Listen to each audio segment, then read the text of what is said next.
All right, good evening to you. Welcome to Politics Unplugged on Smiles Radio 98.7 FM, where we unplug everything politics. And I'm not here alone. My name is Ambrose Olutayo Shumide, and I'm not here alone. I got with me, as usual, my co-anchor, Deyemi Saka, who is joining us all the way from the FCT. Good evening. Good evening. Yoruba says zero tenure Tolua. I was so confident I was going to be back in Lagos by Friday, Saturday. But something happened and we went somewhere and I just had to come back to Abuja today. So this is why I'm here. It's nice to be here. At least we found a way around it. That's the beauty of technology. All right, and today we are both online. If you check Ambrose Olutayo Shumide's Facebook handle on Facebook, yeah, and on YouTube, you can watch us and then join the conversation. All right. This week we're looking at the PDP. Should we call it the tumult after the convention, expulsion, restructuring, and we're also looking across Africa as usual. That's what we are. Kebbi schoolgirls abduction, armed bandits attacking government girls comprehensive secondary school Maga in Kebbi State in the early hours of today. 25 female students were abducted while the vice principal Hassan Makuku was killed trying to protect the girls. Police and military units come in the forest to rescue the girls, but locals say the attack could have been prevented as soldiers reportedly withdrew from a nearby checkpoint despite warnings. That's the other side. The moment we thought we were having some solution, we were having respite, and that happened. Wow. Should I jump at it? Yeah, jump at it. Wow. It's a sad one. I don't know how that happened, how those guys were able to pull it off, but I must speak to the fact that the conflict entrepreneurs are doing everything possible to make this theater get expanded or more operators or participants to be larger than what we have.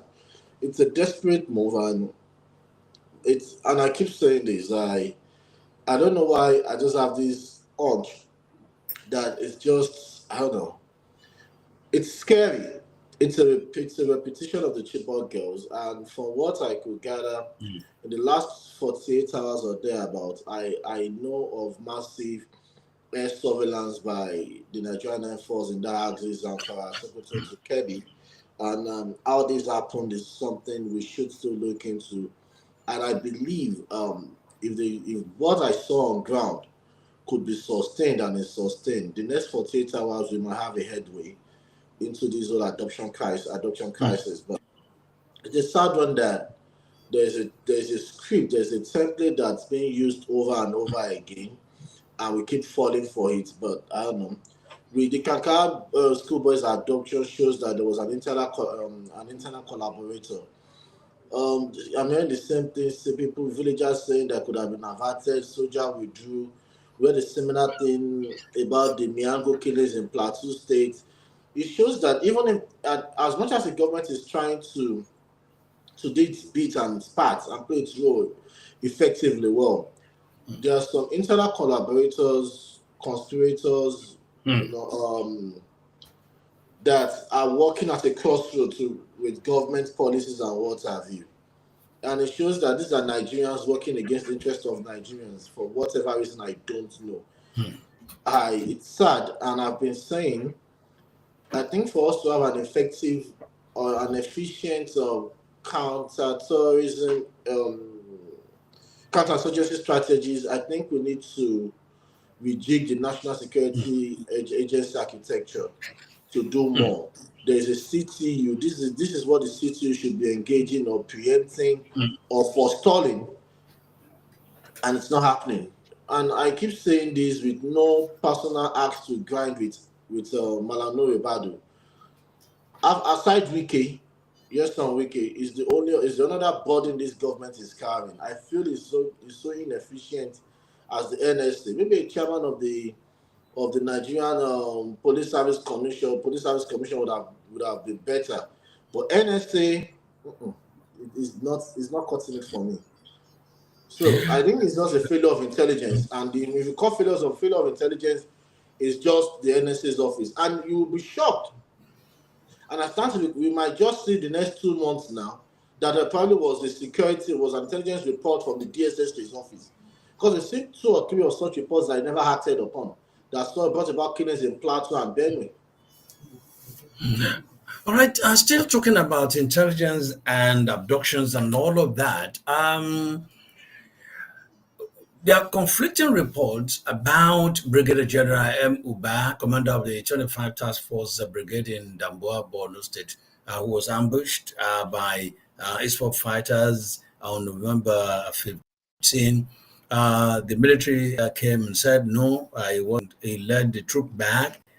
Multiple sources confirming that he was captured alive, interrogated, and possibly executed after his location was intercepted.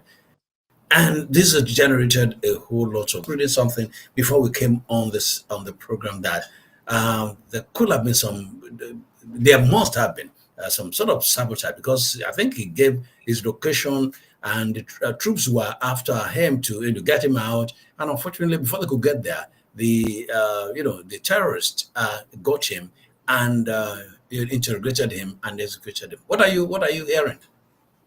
Well, that has not been confirmed, and although it's out there in public, Mm, it's something that when I say this, a lot of Nigerians might want to accuse me of. I don't know, either call me an agbadoist or I'm a sellout or everything.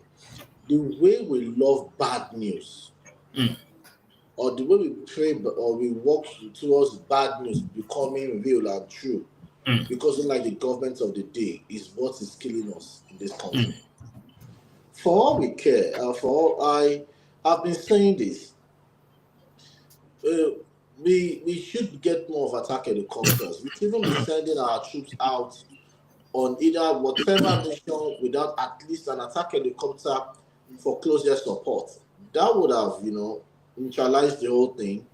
And this is not me being an advocate of this administration. I know in the early days they got some T-139, is it 129 attack helicopters from Turkey. They're trying to get some, more, because fighter jet doesn't cut it in mm. this kind of warfare we having. And I hope by the time we get these things, drones and what have you, it will go a long way in reducing our combative and non-combative collateral damages. And if Nigerians, because a lot of Nigerians just imagine bandits, Boko Haram, whatever, they are just in the forest, and they have a lot of sleeper cells out there in public that probably are feasting on the news we're pushing out there. The guy is missing. Don't you have him? We don't have. That means he's around you. Go capture him. It might not necessarily be the compromise from the military. It might just be the information or our love for bad news that we pushed out there. Those guys know okay, there's somebody around you that is missing. So go for it. Keep saying the army is lying. So he said, no, it's not with the army. So it's still somewhere there.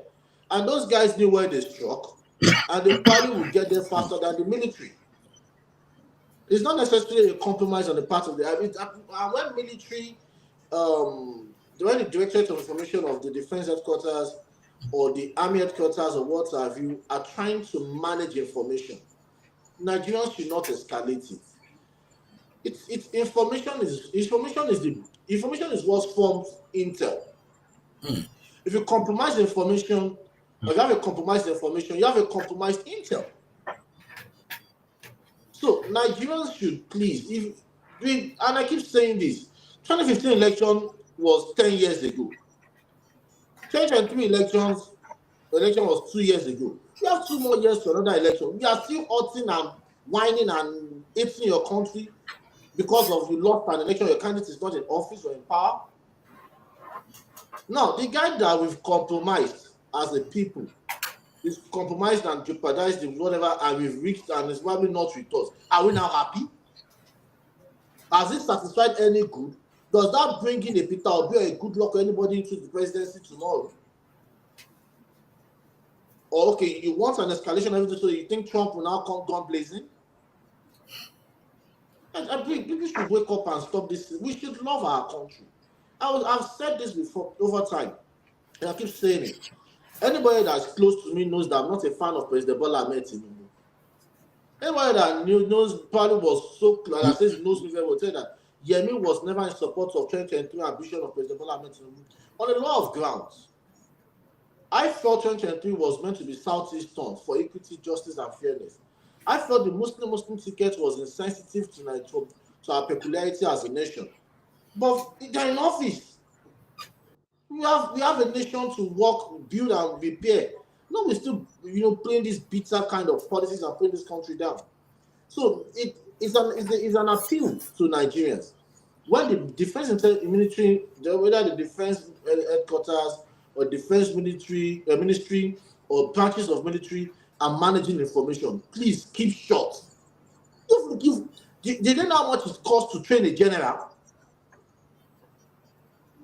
to train a cadet. Out of then a long time to train a cadet, a short service commission, JSSC, now at the NDA, it's going to cost us not less than 5 to 7 million naira. A cadet. This guy has gone on courses, junior, deep, senior, div, war college, and we've lost him. Are we now happy? Nigerians should please wake up. All right. We still wait for further clarifications of the army for all of that. But let's turn our attention to major developments on the political arena. The PDP convention drama in Ibadan. People's Democratic Party held its elective national convention where Nyesom Wike FCT Minister Ayodele Fayose, former Ekiti governor, and others were expelled. And this sparked internal divisions with some governors distancing themselves from the decision. Ambassador Umar Dabagun was confirmed as the substantive PDP national chairman, solidifying his role after months in acting capacity.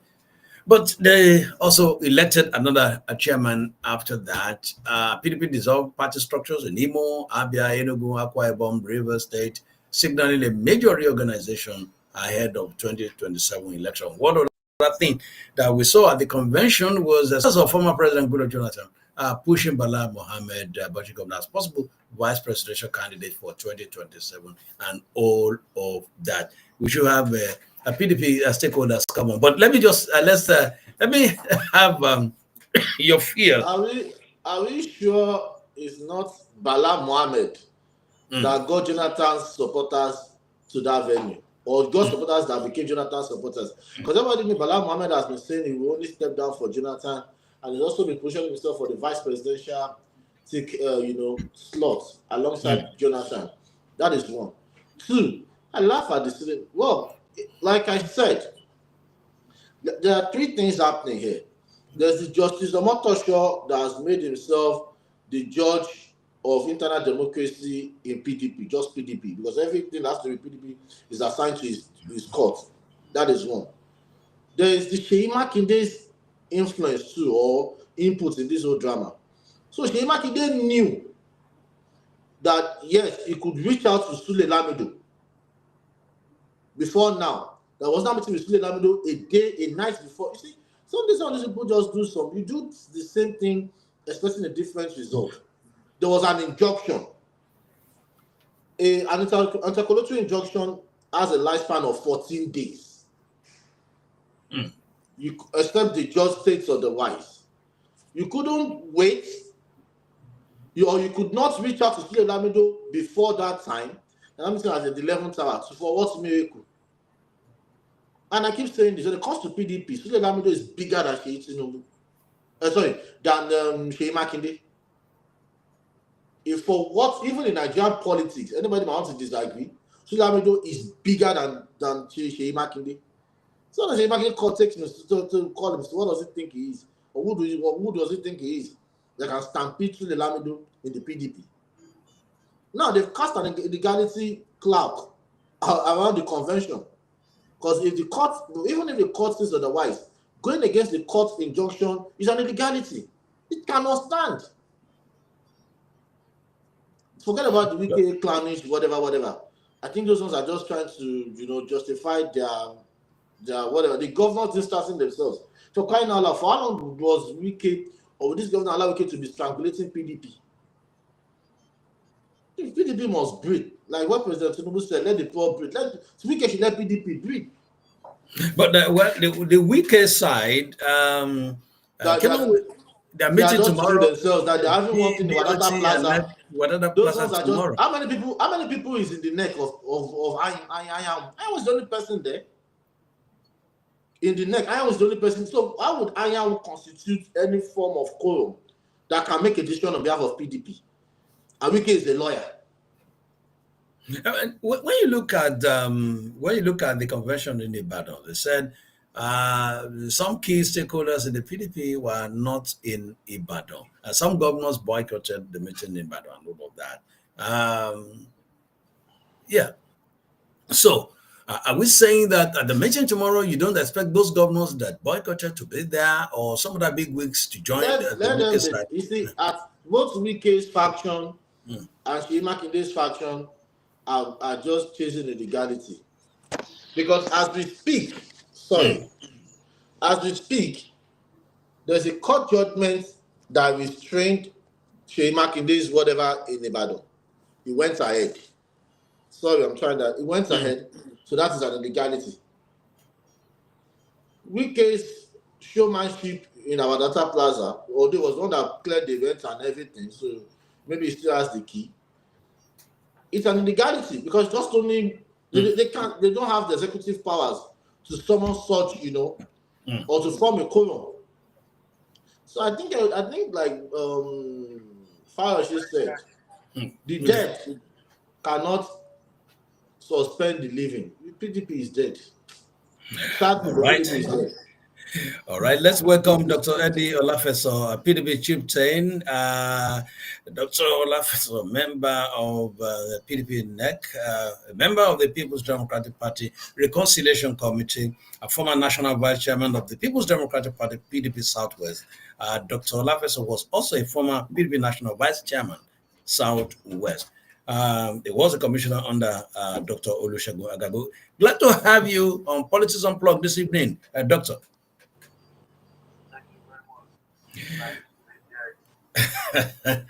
Well, after the convention and all the ruffle at the convention, how will you describe the convention in Ibadan? It was the most glorious moment of our existence since 1999. The colorful Ibadan convention with the guys who were of federal roads that visited. And to imagine it was a cool moment that moment could have led us if we had listened to those who wanted to tie us down, kneel on our neck, and refuse to let us breathe. But the fire of thoughts, and that was a great moment. But the fact that it came there, we are alive and we're able to fight those that wanted us dead. And we thank God for such a glory. And I know fully well it's a defining moment for not only for the moment but for the future. Well, at the convention, some weak FCT minister, Yodele Fayose, and others were expelled. And they've described that suspension as a big joke. What do you make of that? Well, because they are jokers and they are never serious people. The party is bigger than any individual. Not wicked, not Ayodele Fayose, not Sunela. Not every one of them trying to undermine the existence of our party. That give them the greatest opportunity, raise them from obscurity to the limelight they found themselves. And what they intend to do was to just destroy the party of future generations. You can see the excitement all over the country of people that thought that these people cannot be taken out.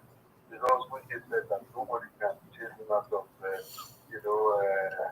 PDP, but now he's sure that he's already been expelled and he's no longer, a member of our party. And like Timothy said, until another 4 years, he can no longer come. So for them, it's still like a dream, but it happens just because he is an emphatic sign that the PDP is still alive. And those who conspire to destroy the party have been in section 57, 58, and 59 of our constitution will eventually be brought to book. They are shameless, they are heinous, and it's very unfortunate that they have that is what it is. But the party already used its decision, and that's the way it's going to be. All right, the governors of, excuse me, Plateau State and Adamawa are distancing themselves from that decision to suspend key members of your party. Is that not further division within the PDP? The party is not about any governor, it's not about any president, it's not about any. That's the national convention of the party, the highest organ, that is far and above any other individual. National conventions split themselves naked in the marketplace. They were PDP in the afternoon and the APC at night. And now we know where they belong. Because how can you get, a notice of almost 90 days for the convention, and at the same time you're saying that you start when the decision was taken, and the highest organ of the party took the decision, they know will be punished for the day. Do you think they're going to be away with it? The governor is not the party. No governor is not the party. That is this governor that is here that is in a party that has millions as members. The party is old and there is no going back.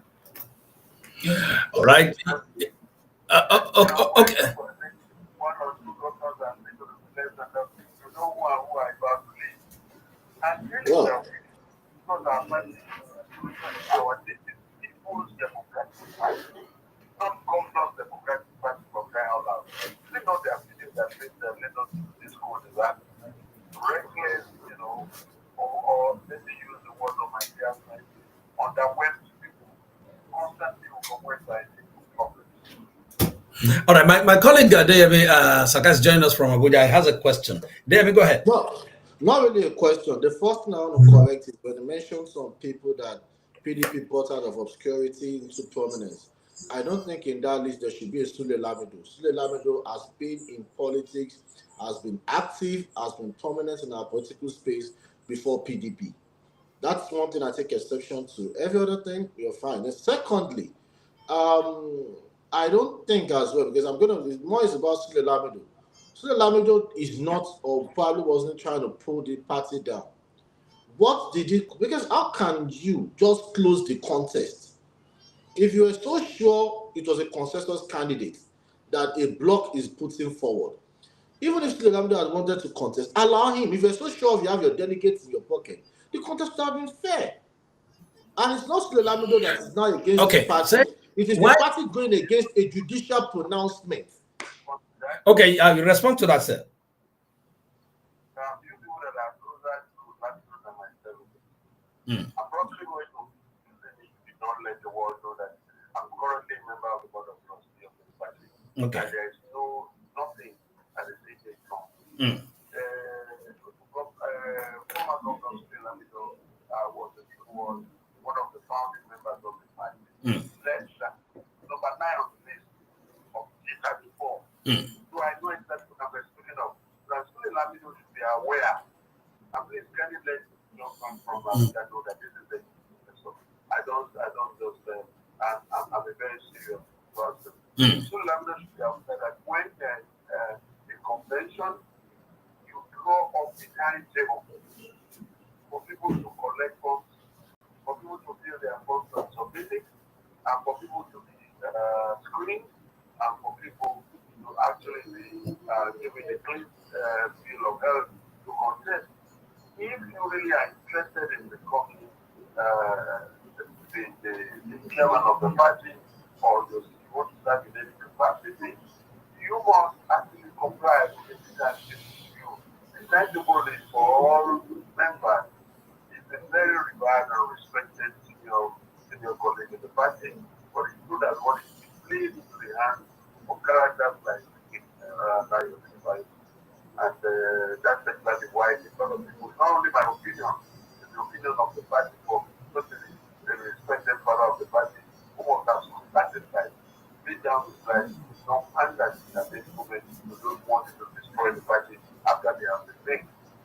That's the truth. So for us, my dear brother, the reality of it is that this movement calls for a new beginning, a rejuvenation that can only be made possible by new blood. You made the government, the founder, with the everything. Nigerians are tired of all these big things that are not needed, nothing for the party. That's what bringing it together. So the truth is that it's the People's Democratic Party, the people will define the future, the people will determine where we're going. And that's what we're going to pursue. Okay. If you want it, or the gentleman that actually was calling from Abuja, if he was in the battle, he would have seen that it was the new beginning. In the spring of the new term, and you will see what will happen here. There's a meeting for tomorrow. A BOT meeting and NEC meetings are called by the secretary of the party at Wadata House. Are you going to be there as a member of the BOT? That's not the People's Democratic Party. They've all been expelled. The step of the news and the names of those were the people calling meeting. Do you reckon characters that have been expelled from the party? I think let's stop this. I'm serious that when we want to ask these questions, we must actually put up the think through what they are asking. After the these characters mentioned calling of the party. And I hear this story all the time. We can spend money on fights on this party. Whitney was the one that was there when they also. Where did you put the audit? Where did you put the audit? Where did you bring the first generation? Where did you put Governor Sevo Agamu? Where did you put Finger Daniel? Where did you put Ladoja? Some people say the children sacrifice. They died for the party. So the reality of it is that let us Philippines has come of it. And I tell you, the new generation of the Democratic Party will never allow characters that have grown beyond their competence and capacity to define our people. Who are these characters? From total obscurity to the level they found themselves, and they think what they want to do is to continue to harass, embarrass, bully the party. The only response is bully him. And the proof is that they are no longer out of the way. They may use their powers of government for pressure. They may decide to begin to knock out our people and beat them, or we are still able to let them know that they will lose the final end. All right. It's like Hitler. His time came and his time left. They are done for, and they cannot be passed back to my party anymore. All right, Dr. Eddie Alafisamos, thank you, sir, for coming on Politics Unplugged this evening. Thank you for your time. Thank you very much. All right.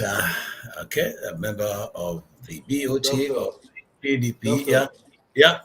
whether they like it or not, they then keep denying it forever. We knew that from 2015 to 2022 or thereabout, the life wire of PDP was just on wiki. And you see, we see, don't let us, I will not give a dog a bad name because I want to kill it. If you don't do something bad, I'll say it has done something bad. And when Okay. Oh, we just lost contact with David there. Okay. You're back.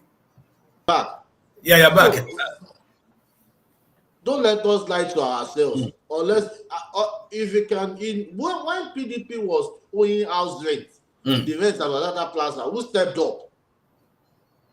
How many of the governors were faithful with their? How many? And I kept saying it to people that if you want to take over PDP from Wiki, start spending as much as Wiki has been spending. Simple. All right, we still have we still have one or two things to cover. APC is preparing. APC is preparing to formally receive Taraba Governor Agbo Kapas into its fold, strengthening its base. But people are warning that. Are you there? Do you hear me? Hello? I think the network is playing some yo-yo games with us. All right, you can be part of the discussion. The number to call is 080 8954093 and 0916 You're back. Yeah, back, Um, sir. Quickly, APC formally preparing to receive Taraba Governor Agbo Kefas into its fold, but some people are warning that, well, APC could become an overloaded boat that could capsize if care is not taken. It's What do not you make going to of be that? it's not going Hmm. to be a Titanic. The APC has what it takes, has enough space to take anybody, and that is everybody that wants to get into office or retain his office or keep his political life or political dreams or aspirations alive. Not with PDP. PDP still has litigations around it. ADC, anybody that's going to ADC knows that it's going to be a contest between Atiku and whoever. It's going to be messy in ADC at some point. And Labour Party is dead. That is technically so. Where do you want to go? SDP, fallback plan. But does SDP have structure across the federation? No. So that Kefas is a first time governor. He wants to go for second term. He doesn't know what's going to happen to PDP, what will become of PDP. So because of the shenanigans and the unseriousness of PDP, you think he will not sacrifice his dream for PDP? No. And what's And most happening of in these Oshun? governors, In Oshun too, it looks like the governor is not so sure. APC is closing the door on him and is looking at some other options from what we are reading. he has to because he knows he needs to if he wants to, for the survival of his political relevance, dreams and office and re-election bid, he should leave the PDP. Because whether we like it or not, if the court comes out and give a pronouncement in favor of Sule Lamido, what they did on Saturday is a waste of time and resources. And my anger is, you knew you could have put Sule Lamido before that Friday. You're now laughing and smiling and everything. So for lack of better words, that is nothing but foolishness. Because you could have met with the guy earlier. You are meeting with him towards the end of work on Friday.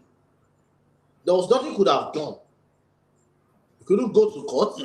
You couldn't withdraw the suit. You couldn't do anything. So what are you trying to say? As we are saying here that there are some people trying to put the party down. When PDP is ready to get serious and tell themselves the truth, we will take them seriously as a party and opposition. But for now, let them just keep occupying space in our political space. All right, on a lighter note, Obasanjo at Fayoshe's 65th birthday, reconciliation or risk.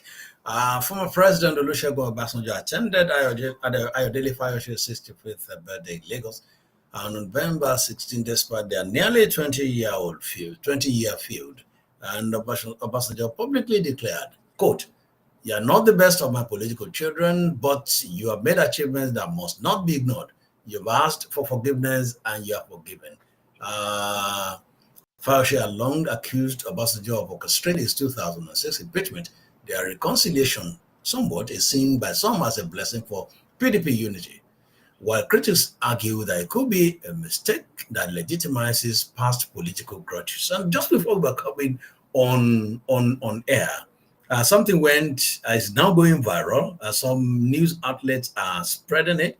We have not really confirmed it, that Ayodele Fayoshe sent Baba a message that was seen as um, An uh, insult. as an insult. It says you are irresponsible. That's what we have read online, that Fayoshe blast Obasanjo. And Baba Obasanjo also replied and said, I'm sending the gift that you forwarded to me through the same person in the same bag that you sent it, and all of that, and all of that. What do you make of all of that? I don't think, and I'm being cautious. I'm not saying Obasanjo is a saint. Obasanjo is the the standard to measure people with. Mhm. But his conduct that day and Fayoshe's conduct that day, especially Fayoshe's wife, that is why I would want to question the the authenticity of these Fayoshe's thank you letter. Mm. And I don't think Fayoshe, he made some profound pronouncement that day. I don't think someone that made such a profound pronouncement will still go back and pour more fuel Mm. also on the fire. So when he starts talking about death, preparing for his resting place and what have you, for all we care, Fauci might still be on for the next 30 years. And for what we know, such pronouncement could be an inkling of what could happen and it imminently happen anytime soon. So I don't that's why I want to doubt if that letter is truly real. A lot of people do a lot of things for traffic, for clicks and what have you. And it could have just been a private conversation somewhere and somebody just picked it up. Assuming if Leo Olayinka is still working with Fayoshi, I probably say this letter is true. Okay. But I'm skeptical about the letter. But to the event of the day, Obasanjo it's like he saw the opportunity and he grabbed it with both hands. He didn't spare Fayoshi. And at the same time, it's a call for reflection to a lot of us that we're quick to throw stones in to people in a glass house, not minding we live in a magnificent glass house as well. For everything that Fayoshe had built, that event, Obasanjo's 30 minutes whatever shattered it. All the grandstanding, all the posture and what have you, it just came crashing down. Because yes, maybe late, quite late, you start putting up your Molabi's, stance, Mm. gesture, and what have you. But I think if actually is as smart as I think he is, he probably would have responded, would have just let it go and just move forward. Because whether you like it or not, Obasanjo can still make him or mar him internationally. Obasanjo is a global citizen of huge repute. That his words, his commendation and condemnation Hello? is goes a long way. So these are things I want him to Okay. be. I don't know. That's why I'm just skeptical. All right, let's step out of Nigeria. BBC is locked in a major legal clash with US President Donald Trump, who is threatening to sue the broadcaster for up to $5 billion over its panorama documentary. The program allegedly spliced parts of Trump's January 6, 2021 speech in a way that suggested he urged supporters to storm the Capitol. And, oh, looks like, are you back Yeah, on? I'm Okay, back. yeah, you're back on. Okay. Well, the BBC's response, Chair Samir Shah told staff that the broadcaster is determined to fight the case, insisting there's no basis for a defamation claim. The BBC apologized to Trump and pulled the documentary from its platform, but refused to pay damages or admit defamation. And UK Prime Minister Keir Starmer has yet to speak directly with Trump about the dispute, raising concern over diplomatic fallout. All right, let's look at that. Trump is a bully. Trump is going on the bullying spree, bully countries, bully media Mm. organizations. Because I still keep saying this. A lot of people don't know. Trump wants to go for third term. So he wants to control. He wants to scare people off his case, so that the party will have his way. And from BBC's argument, yes, you pointed something out. If you had stuck to our claims and and insisted that it was a true, reflection or probably it was a true reportage, and Mm. now turned out false at the end of either a strenuous or probably or laborious litigation and what have you, there could be grounds for damages. you can now seek, such compensation. But you brought something to our notice. We pulled it down. We apologize. So what money is Trump broke? Mm. How is he demanding money from everybody? I don't know. Museveni would have done better. Well, now that you have mentioned Museveni, I think we should round up on that note. Bobby Wine is rallying supporters despite military warnings. Uh, I say opposition leader Bobby Wine urging his supporters to guard police stations during upcoming campaigns, defying warnings from the Uganda People's Defense Force (UPDF).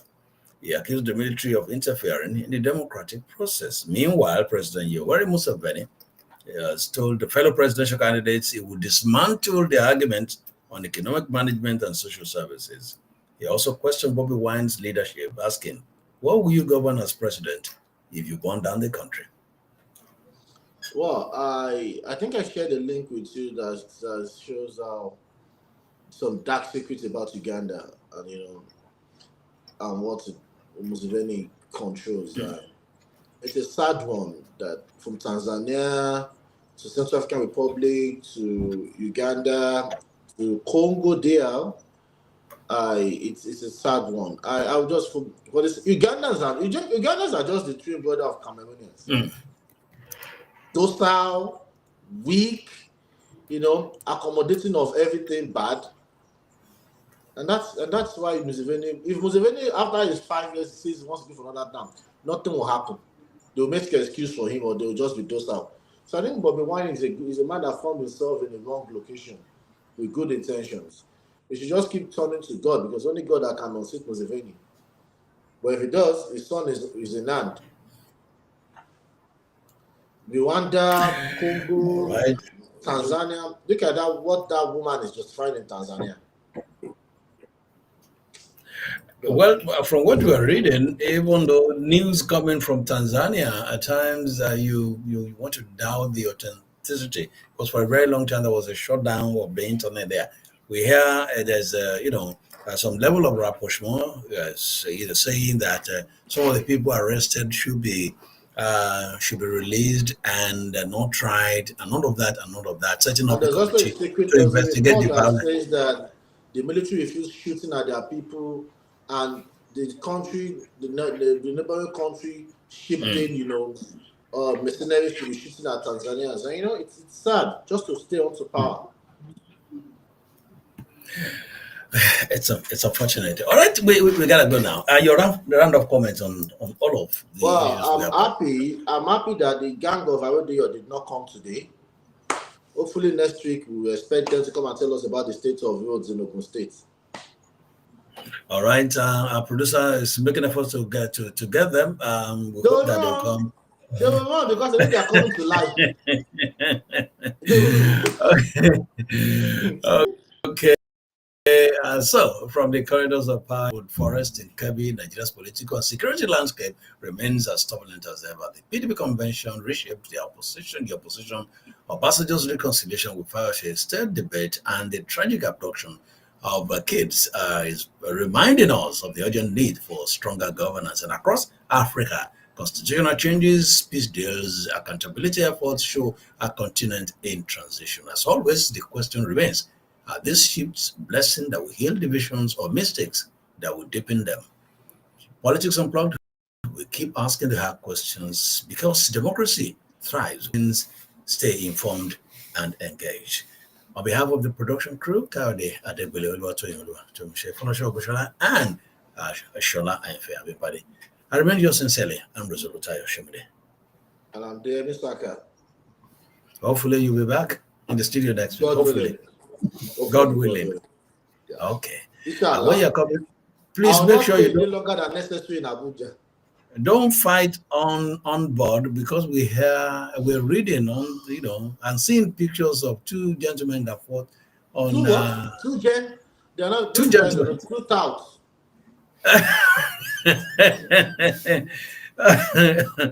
All right. So see you then. Yeah. All right, bye. Bye.